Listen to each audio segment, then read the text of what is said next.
बरेली में roadways bus की चपेट में आकर बाइक सवार 2 युवकों की मौत हो गई, जबकि 2 अन्य लोग गंभीर रूप से घायल हो गए। चारों युवक एक ही बाइक पर सवार होकर बारात से लौट रहे थे।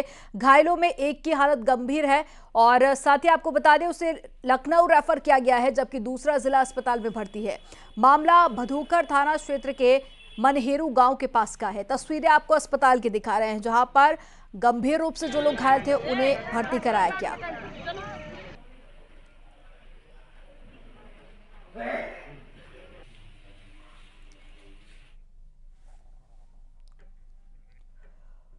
और चलिए रुक करेंगे एक बड़ी खबर का, जो गाजियाबाद से मिल रही है। धुंध की वजह से गाड़ियां आपस में टकराई हैं। दिल्ली मेरठ एक्सप्रेसवे पर हादसा हुआ, कई गाड़ियां आपस में टकरा गई। थाना विजयनगर इलाके की घटना, एक बड़ी खबर आपको बता रहे हैं। देखिए ठंड बढ़ती जा रही है, जिसके चलते कोहरा भी काफी ज्यादा बढ़ गया है और इसके चलते सुबह रास्ता देखने में दिक्कतों का सामना करना पड़ता है गाड़ी चालकों को। और ऐसे में आज एक बड़ा हादसा हो गया है दिल्ली मेरठ एक्सप्रेसवे पर, जहां कई गाड़ियां आपस में टकरा गई हैं और इसमें घायल होने की जानकारी भी मिली है। थाना विजयनगर इलाके की ये घटना, तो धुंध की वजह से कई गाड़ियां आपस में टकरा गई। तस्वीरें आप देखिए सुबह का ये वक्त था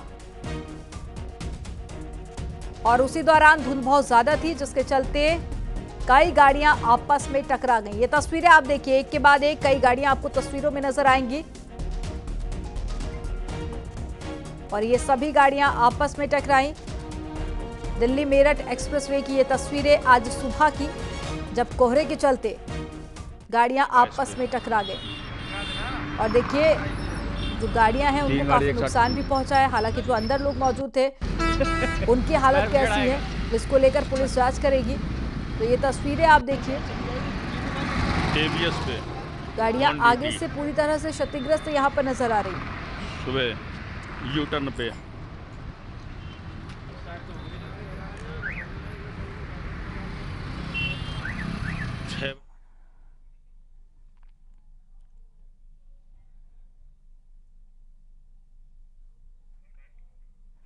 खबर बदायूं से है, जहां पर एक मकान का ताला तोड़कर चोरी करने की कोशिश की गई। घटना सीसीटीवी में कैद हो गई। पीड़ित परिवार ने पुलिस से शिकायत की। फिलहाल पुलिस आरोपियों की तलाश में लगी है। बिलसी थाना क्षेत्र का यह पूरा मामला है। ये तस्वीरें आप देखिए सीसीटीवी की, घर के बाहर सीसीटीवी कैमरा लगा हुआ था और उसी में ये तस्वीरें कैद हो गई। अब इस वीडियो के आधार पर पुलिस जांच कर रही है। देखिए पहले चोर मकान का ताला तोड़ते हैं, पूरी कोशिश यहां पर ताला तोड़ने की गई।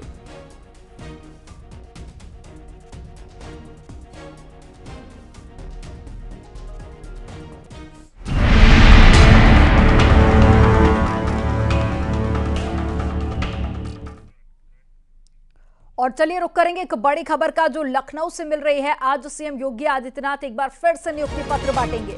आज जिनको नियुक्ति पत्र मिलेगा उनमें 278 सहायक आचार्य, 2142 स्टाफ नर्स, 48 आयुष चिकित्सा शिक्षकों को सीएम योगी नियुक्ति पत्र देंगे।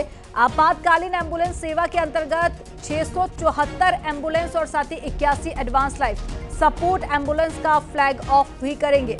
मुख्यमंत्री योगी आदित्यनाथ आज एक बड़ी सौगात देने वाले हैं। सुबह 11 बजे लोक भवन में कार्यक्रम का आयोजन होगा, जिसमें नियुक्ति पत्र वितरित करते हुए आज एक बार फिर से आप मुख्यमंत्री योगी आदित्यनाथ को देखेंगे। आज का दिन युवाओं के लिए बहुत ज्यादा खास, जो कि लगातार रोजगार की तलाश कर रहे थे। आज कई युवाओं को एक साथ ज्वाइनिंग लेटर मुख्यमंत्री योगी आदित्यनाथ देंगे।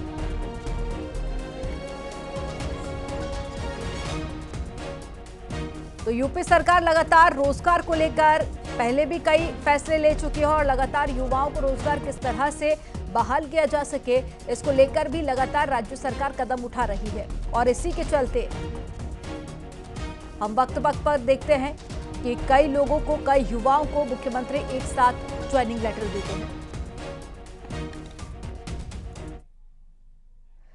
3 राज्यों में मिली जीत के बाद में बीजेपी आगे की रणनीति को लेकर मंथन में जुट गई। आज दिल्ली में बीजेपी के राष्ट्रीय महामंत्रियों की मीटिंग होगी। ये बैठक शाम 5:30 बजे होगी। इस बैठक में विधानसभा चुनाव परिणामों को लेकर और लोकसभा चुनाव की तैयारियों को लेकर चर्चा होगी। तो आज बीजेपी की बैठक होगी, जिसमें आगे की रणनीति तय की जाएगी। तो राष्ट्रीय महामंत्रियों की ये बैठक शाम 5 बजे होगी, जिसमें 2024 में क्या मुद्दे रहेंगे, आगे की क्या प्लानिंग रहेगी बीजेपी की, इन तमाम पहलुओं पर चर्चा की जाएगी। तो 3 राज्यों में बीजेपी ने जीत दर्ज की। उसके बाद में अब जो पूरा फोकस है वो 2024 में होने वाले लोकसभा चुनाव को लेकर है। ऐसे में बीजेपी उत्तर प्रदेश में खासा फोकस देखा गया। उसके बाद जो पूरे भारत में हर एक सीट को लेकर जिस तरह से बीजेपी रणनीति बना रही है और साथ ही तमाम विकास के मुद्दों को लेकर जनता तक पहुंचाने की जो कोशिश और साथ ही आगे की रणनीति आज शाम बनाई जाएगी।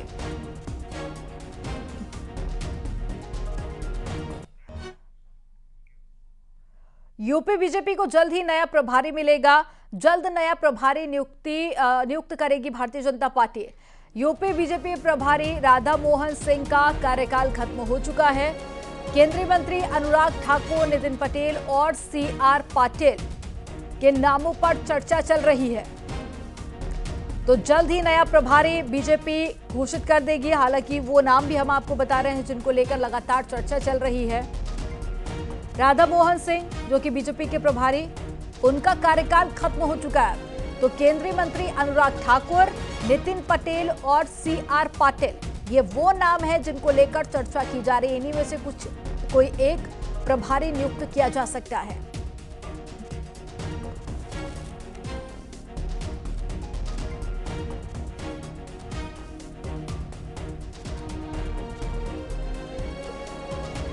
और ज्यादा जानकारी के साथ में संकेत मिश्रा फोन लाइन पर जुड़ गए हैं।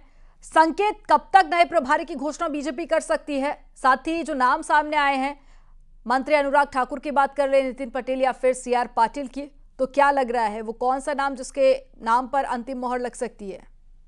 देखिए, लोकसभा का चुनाव है। लोकसभा के चुनाव के लिहाज से भारतीय जनता पार्टी पूरी तरीके से तैयारी कर रही है। तमाम चुनावी अभियान संचालित कर रही है। उत्तर प्रदेश भाजपा के संगठन को दुरुस्त कर रही है। इसी क्रम में राधा मोहन सिंह जो कि उत्तर प्रदेश भाजपा के प्रभारी हैं, उनका कार्यकाल खत्म हो चुका है। ऐसे में अब नए प्रभारी के नामों को लेकर चर्चाएं तेज हैं और ये नए प्रभारी जल्द ही उत्तर प्रदेश में भाजपा को नया प्रभारी मिल सकते हैं।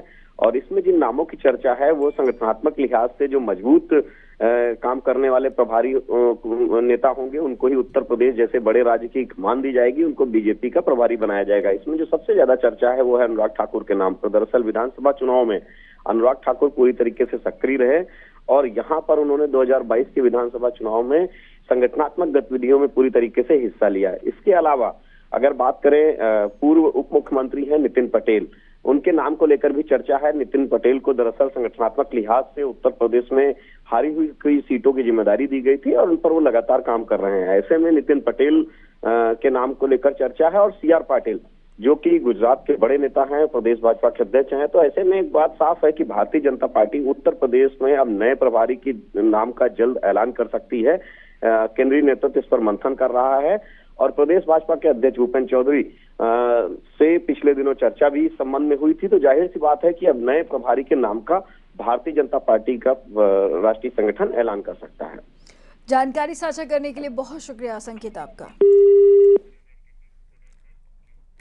लखनऊ से एक बड़ी खबर है। यूपी में अब स्थायी मदरसों की जांच होगी। गैर मान्यता प्राप्त मदरसों के बाद में स्थायी की जांच की जाएगी। स्थायी मान्यता वाले 4,394 मदरसों की जांच होगी। सुविधाएं, भवन, शिक्षक, कर्मचारियों की भी जांच की जाएगी। जांच की शुरुआत अनुदान प्राप्त 560 मदरसों से होगी।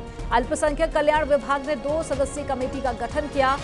अनुदानित मदरसों की जांच कर रिपोर्ट 30 दिसंबर तक बोर्ड के रजिस्टर को उपलब्ध कराने के निर्देश भी जारी किए गए। इसके बाद में स्थायी मदरसा वाले 3,834 मदरसों की जांच 15 जनवरी से 30 मार्च तक की जाएगी।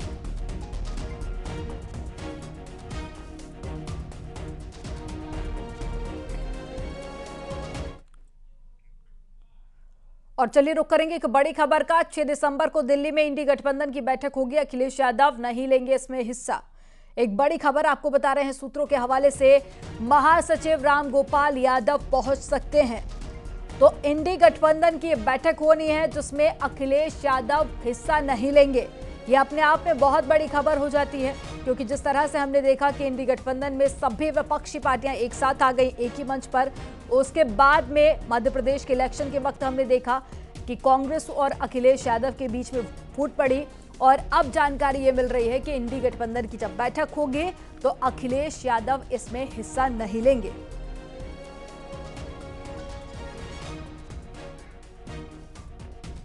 नोएडा प्राधिकरण के कथित मुआवजा घोटाले में एसआईटी की जांच तेज हो गई है।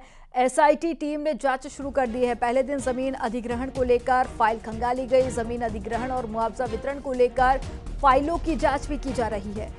और दूसरे दिन भी नोएडा अथॉरिटी पहुंची एसआईटी की टीम।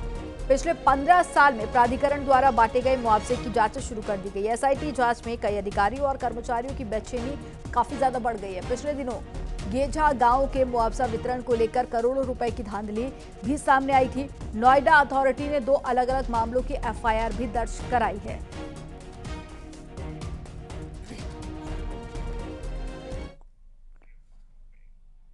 यहां पर वक्त हो गया है एक बहुत छोटे से ब्रेक का। आप देखते रहिए न्यूज़ 18।